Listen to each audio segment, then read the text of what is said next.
What's up, everybody? Showtime Doctor here with your official banner review for, I believe this is July 2018, July 18th, 2018. Blah, blah, blah. Pro caster, not really. Anyways, here's your official banner review. So the banner hero that's being featured is Esna. Esna's definitely super good. It's got the same summon, reward system here. You end up getting Esna after you summon 10 times.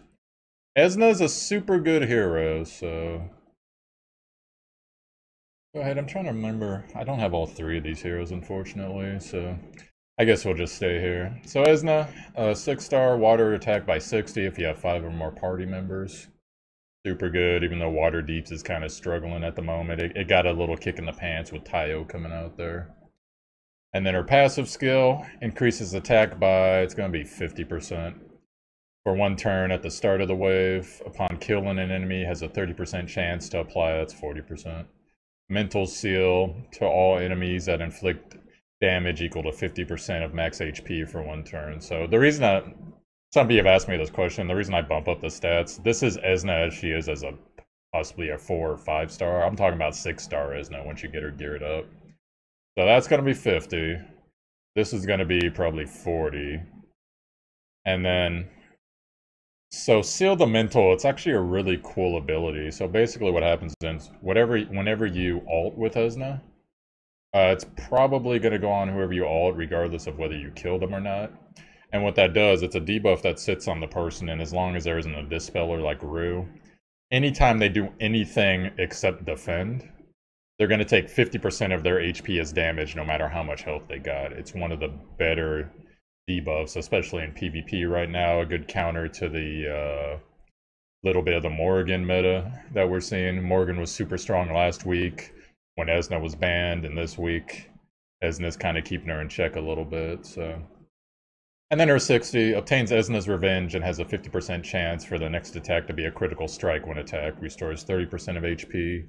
If the caster's HP is below 30%. Both of these are really good. Esna's Revenge, basically, whenever she takes damage, 50% chance. If it procs, her next hit is an automatic critical, no matter what it is.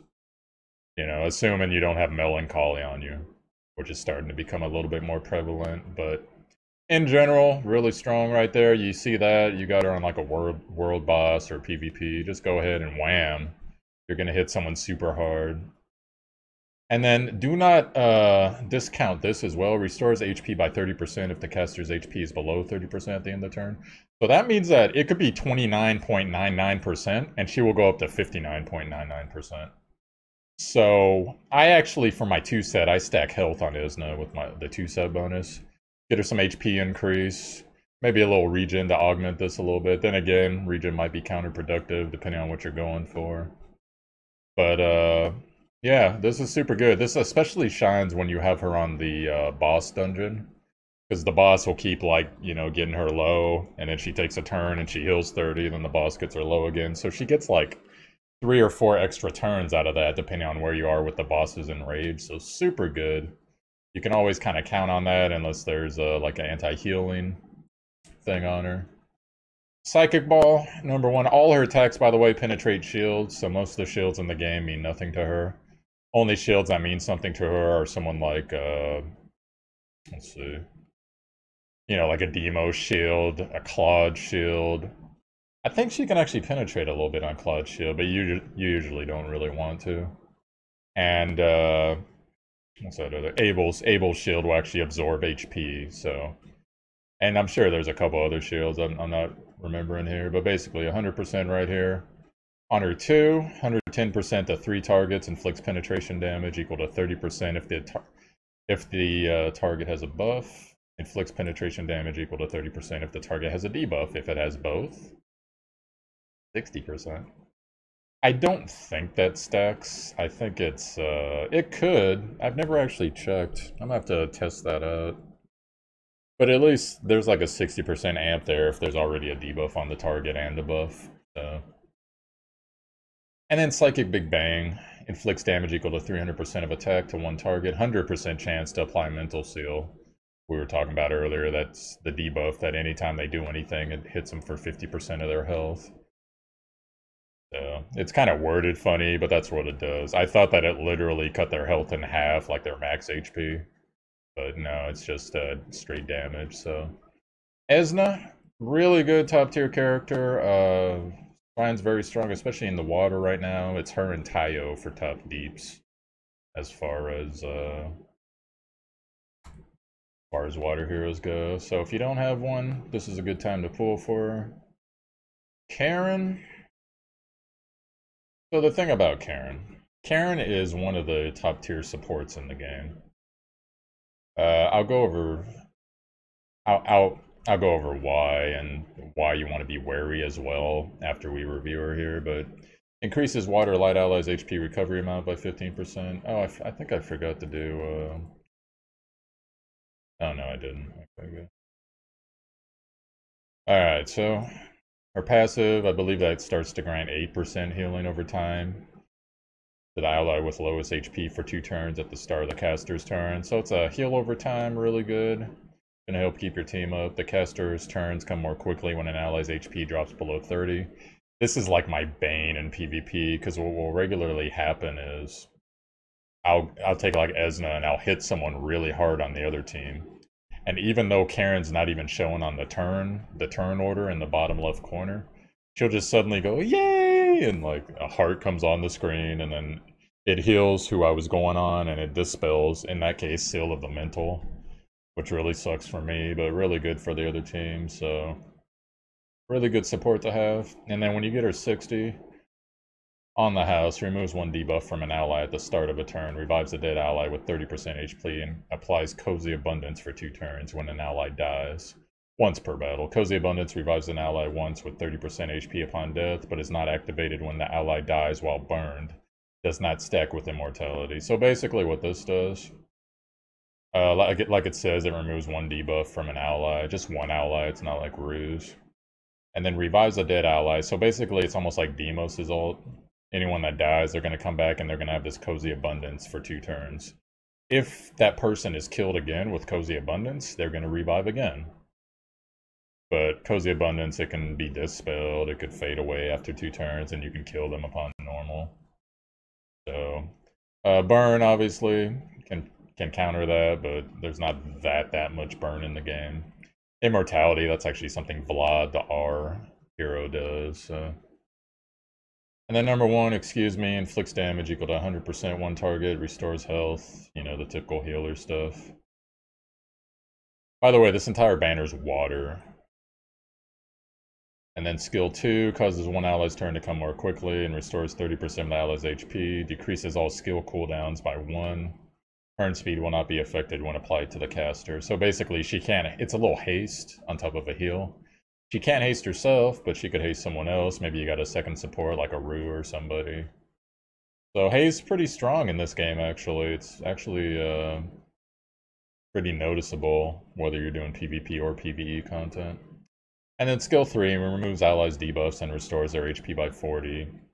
On her ultimate, 60% chance to remove 1 buff from all the enemies. So you got a little bit of healing there, removes all debuffs from allies, and has a chance to remove buffs from the enemy. So just all around a good character. Now, what I was talking about earlier is you have to be really careful with Karen right now, because there's a bug with her in most, not the Advent dungeons, but the dungeons you do co-op with, like with your friends.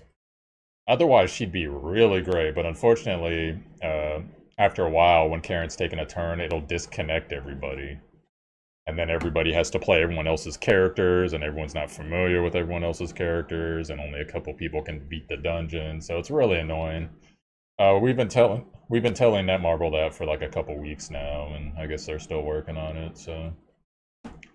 And last we got Deimos. Now, out of all the heroes on this banner, overall, I would actually put Deimos as the weakest one, but he's by no means bad. He's still like really good, almost top tier support. So let's get into him here. So, increases water dark allies recovery, it's going to be 20%.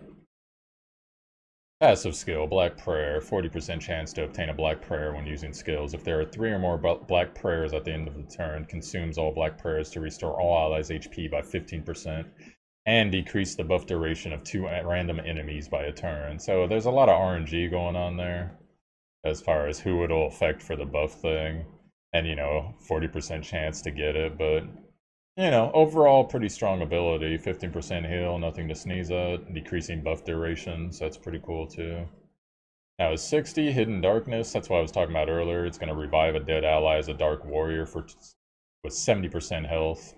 Increases their attack by 30% for 2 turns, once per battle. So pretty much, you kill somebody, no one has a res, or they don't have their own res. This is going to revive and give them a little attack buff. So they're still the same character. I know it's kind of weird when it says Dark Warrior, but they're still the same exact character.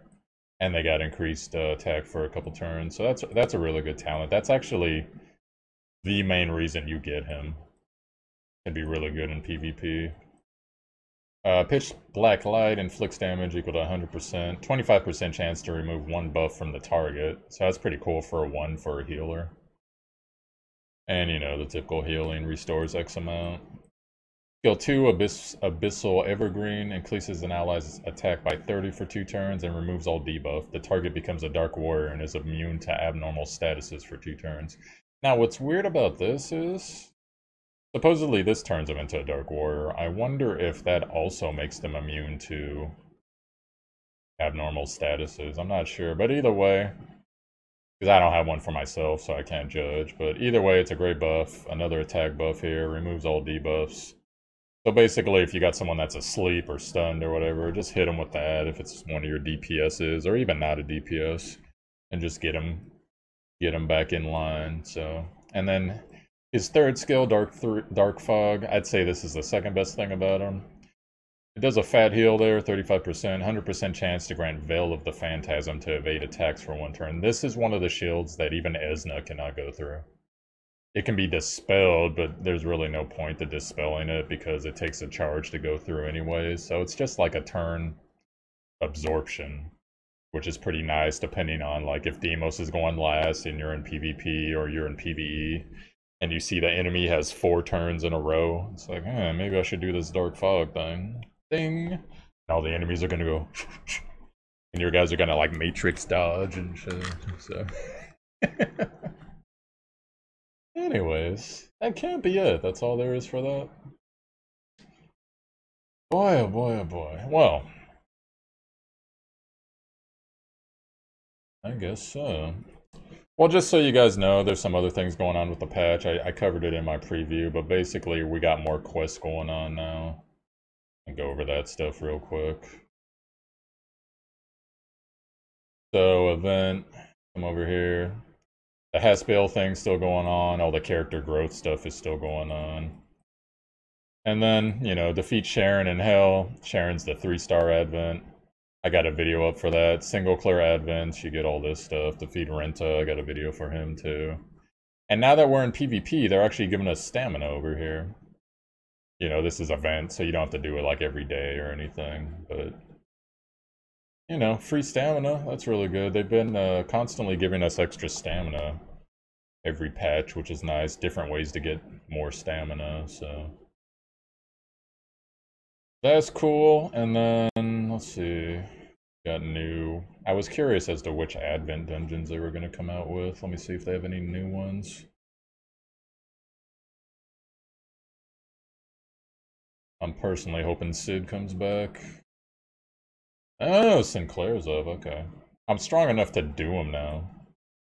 Drop rate increased, huh? We'll see about that.